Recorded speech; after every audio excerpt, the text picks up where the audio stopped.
ତମେ କେତେବେଳେ ଆସିଲ? ଆରେ ତୋର କ'ଣ ଆଜି କଇଁ ଫୁଲିଆ ବେଶ କି? ଆରେ ଭାଇ ଆରେ କ'ଣ ତମେ କ'ଣ କିଛି ଜାଣିନ କି? କ'ଣ ଆଜି ପୁରା ବା ସାବିତ୍ରୀ ବ୍ରତ। ମୋ ସ୍ତ୍ରୀ ମତେ ମୁଣ୍ଡିଆ ମାରିଛି ଆଉ ମୁଣ୍ଡିଆ ମାରିକି ମନ୍ଦିର ହେଇଛି। ଦେଖୁନ ମୋ କେତେ ଏମିତି ସଦାବାଦ କରୁଛି। ଆରେ ଦିନରେ ବସନ୍ତ ଆମେ ରାତିରେ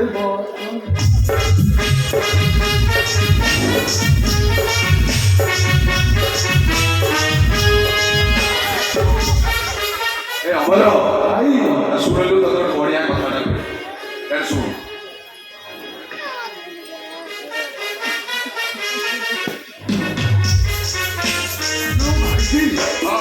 ଆଜି ଗୋଟେ କବିତା ନହେଲେ ଆଇଁଷ ତୁ ଆପଣ ଥିଲା କଦଳୀ ଖାଇବୁ। ଆରେ ହେ ସିଏ ବା 10 ଲକ୍ଷ ଟଙ୍କା ନବ ଆଉ ନଉନି ବାଖିଆରେ କିଏ କାହିଁକି ମୁହଁ ମାରିବ ଆଉ ତାପରେ ମୁଁ ଭାବୁଛି ମୋ ଭାଇଟା ମୁହଁ ମାରିବୁ। ତୁ ଖାଲି ଟିକେ ସପୋର୍ଟ କରିବୁ ନା ଶଳା ଫିଲ୍ମଟା 1,00,00,000 ଟଙ୍କାରେ ବିକ୍ରି ହବ। 1,00,00,000 ହଁ ହଁ ଦେଖିବୁ ଆସୁନୁ ଦେଖିବୁ ଆସେ।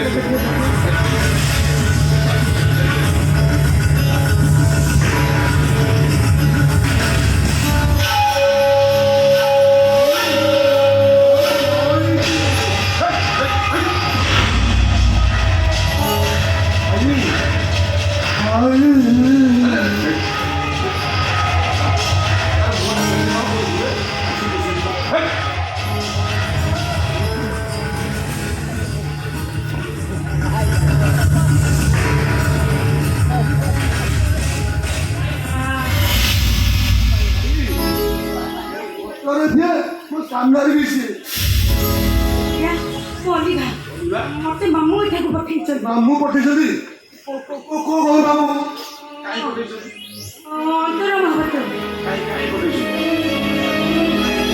ସ୍ୱାମୀ ମଧ୍ୟ ବହୁତ ଖରାପ। ଡାକ୍ତର କହିଛନ୍ତି ତାକୁ 10 ଲକ୍ଷ ଟଙ୍କା ଦରକାର। ଟଙ୍କା ଏତେ ଗୁଡ଼ାଏ ଟଙ୍କା?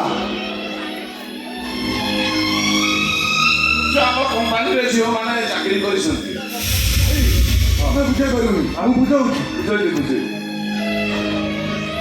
ତମେ ଜଣେ ହିନ୍ଦୁ ଘର ନାରୀ ହାତରେ ଶଙ୍ଖା ପିନ୍ଧୁଛ ବର୍ଷାରେ ସିନ୍ଦୁର ପିନ୍ଧୁଛ ନା ନା ତମେ ପାରିବ? ତମେ କ'ଣ ପାରିବ? ତମେ ଜଣେ ହିନ୍ଦୁ ଘରର ବୋହୂ ତମେ ସବୁ କରିପାରିବନି। କମ୍ପାନୀରେ ଚାକିରି କଲେ ତମକୁ ଘରକୁ ଲେଟ୍ ନାଇଟ୍ରେ ଯିବାକୁ ପଡ଼ିବ। ପରିଶ୍ରମ ଆଉ ତମ ଗୋରା ଦେହଟା ମଳି ନ ପଡ଼ିଯିବ ଯେ ତମ ସ୍ୱାମୀ ତମକୁ ସନ୍ଦେହ କରିବେ। ଆଉ ତମ ଗୋଲାପୀ ଓଠଟା ନା ପୁରା କଳା ପଡ଼ିଯିବ। ହଉ ଆମେ ଯେତେବେଳେ କହିବୁ ସେତେବେଳେ ଆସିବ ଆଉ ଯେତେବେଳେ କହିବୁ ସେତେବେଳେ ଯିବ। ତମେ କ'ଣ ପାରିବ? କୁହନ୍ତୁ ପ୍ରଥମେ ମତେ ଆଗ କିଏ ଉପଭୋଗ କରିବେ? ହଁ ଭୋକ ବି କଲେ କ'ଣ ତାତିଆ କାମୁଡୁଛି? ଆରେ କେମିତି ନ ଖାଇଲା ନ ପିଲା ବେଳେ ଆରେ ସେମିତି କହୁଛୁ? ମୋ ସ୍ୱାମୀଙ୍କ ଦେହ ବହୁତ ଖରାପ। ମୋ ସ୍ୱାମୀଙ୍କ ଡାକ୍ତର କହିଛନ୍ତି ତାକୁ ଇମିଡିଏଟଲି ଅପରେସନ ଦରକାର। ବଦଳରେ ମାମୁଁ କହିଛନ୍ତି ଆପଣ ମତେ ମୋ ଦେହ ବଦଳରେ 10 ଲକ୍ଷ ଟଙ୍କା ଦେବେ। ଦିଅନ୍ତୁ ବାବୁ ଆପଣ ମତେ ଯୁଆଡ଼େ ନେଇଯିବେ ମୁଁ ସିଆଡ଼େ ଯିବି। ଆପଣ ଯଦି କହିବେ ହୋଟେଲକୁ ନେଇଯିବାକୁ ତାହେଲେ ମୁଁ ଆପଣଙ୍କ ସାଥିରେ ହୋଟେଲକୁ ବି ଯିବି। ଆପଣ ଯଦି କହିବେ ମତେ ବେଡରୁମକୁ ନେଇଯିବାକୁ ତାହେଲେ ମୁଁ ଆପଣଙ୍କ ସାଙ୍ଗରେ ବେଡରୁମକୁ ଯାଇପାରିବି। ତା ବଦଳରେ ମତେ 10 ଲକ୍ଷ ଟଙ୍କା ଦେବେ। ଶୁଣ ତମକୁ ଆମେ 10 ଲକ୍ଷ ଟଙ୍କା ଦବୁ ହେଲେ ଏ କଥାଟା ତମେ ଜାଣିଲ ଆମେ ଜାଣିଲୁ ଏଠି ଯାହା ସବୁ ଘଟିବ ଏ କଥାଟା ଯେମିତି କେହି ନ ଜାଣନ୍ତି।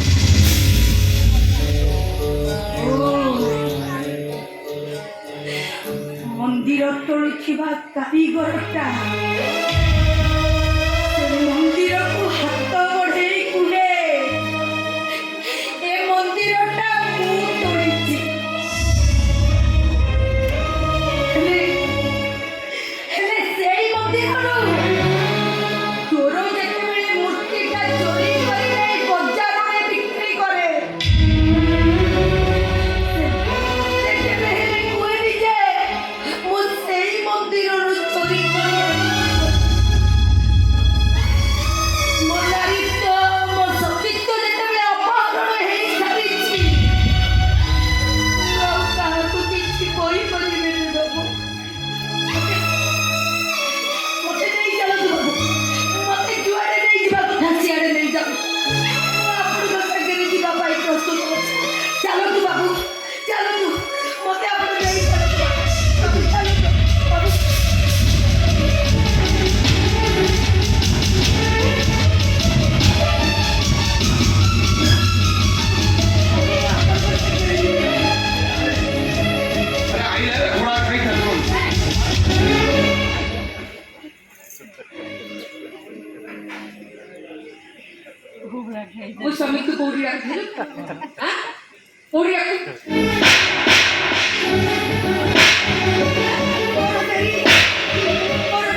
କାହାରି କଥା ଶୁଣିବି ତୁ କାହାରି କଥା ଶୁଣିବି ମୁଁ ସେଇ ବାବୁ କଥା ଶୁଣିବି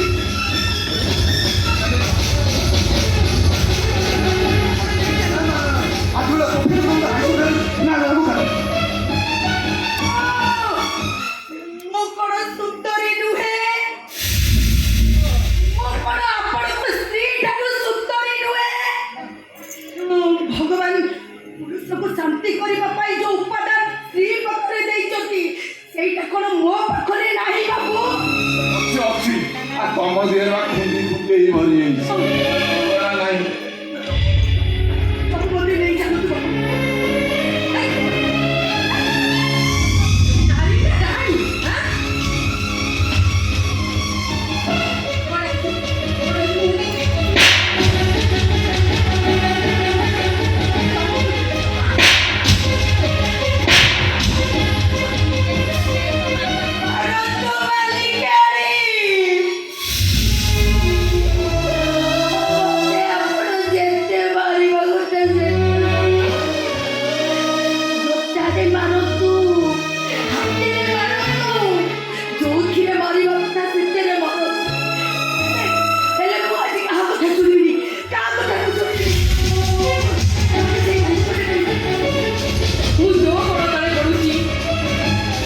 ନାରୀ ନା ରାଣୀ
ଆଉ ମୋ ଭାଇଟା ବା ସେଠି ଗୋଟେ ତାକୁ ନେଇ ଦେଖୁନୁ ଅଜଗର ଭଳିଆ ପୁଳେଇ ପୁଳେଇ ହଉଛି ଆଜି ସିଏ ସେଠି ସତ୍ୟବାନ ଆଜି ମୁଁ ମୋ ଭାଇ ଏଠି ସତ୍ୟବାନ